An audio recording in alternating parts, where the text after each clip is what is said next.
আসসালামু আলাইকুম। তো সকাল সকাল ঘুম থেকে উঠি, প্রথম কাজ হচ্ছে বিছানাটাকে খুব সুন্দরভাবে গুছিয়ে পরিষ্কার করে নেওয়া।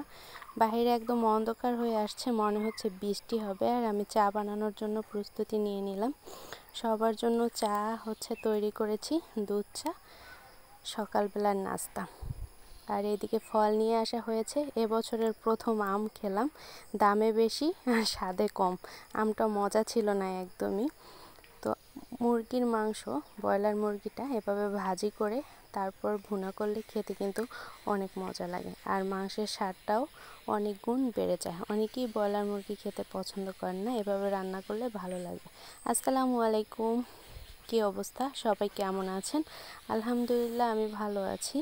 তো সকালবেলা ঘুম থেকে উঠি, প্রথম কাজ হচ্ছে বিছানাটাকে খুব সুন্দরভাবে গুছিয়ে পরিষ্কার করে নেওয়া। দাম দিয়ে জিনিস কিনলে সেগুলো আসলেই অনেক ভালো হয়। এই বিছানার চাদরটার বয়স 2 বছর, কিন্তু চাদরটা এখনও অনেক বেশি সুন্দর আছে। বাইরের আবহাওয়াটা অন্ধকার হয়ে আসছিল, মনে হচ্ছে বৃষ্টি নামবে।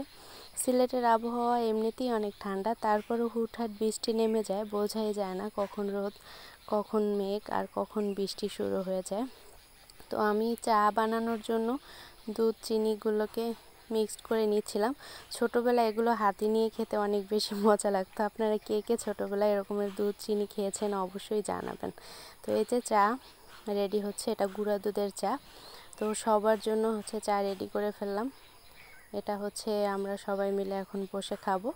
বাইরে হালকা হালকা বৃষ্টি হচ্ছে, আর এই সময়ে গরম গরম চা খেতে মজাই লাগবে।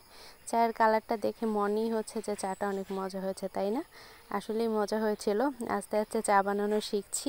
আমার শাশুড়ি বলেছে আমি নাকি এখন সিলেটের মতো চা বানাতে পারি, তার মানে মজা হচ্ছে।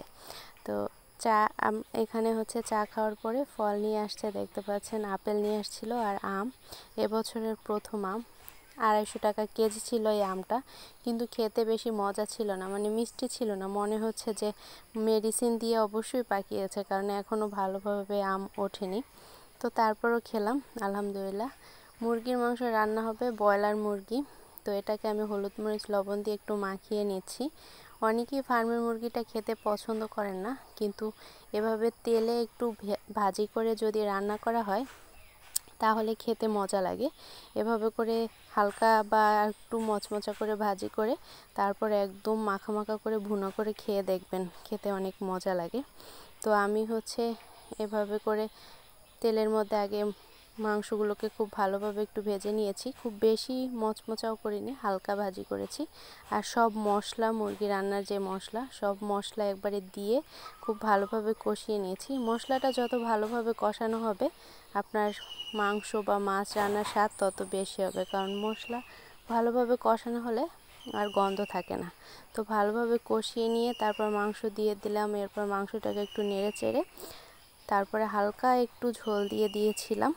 এরপরে দেখতে পাচ্ছেন এটাই ছিল আমার মাংসের final look. Thanks for watching. Allah হাফেজ।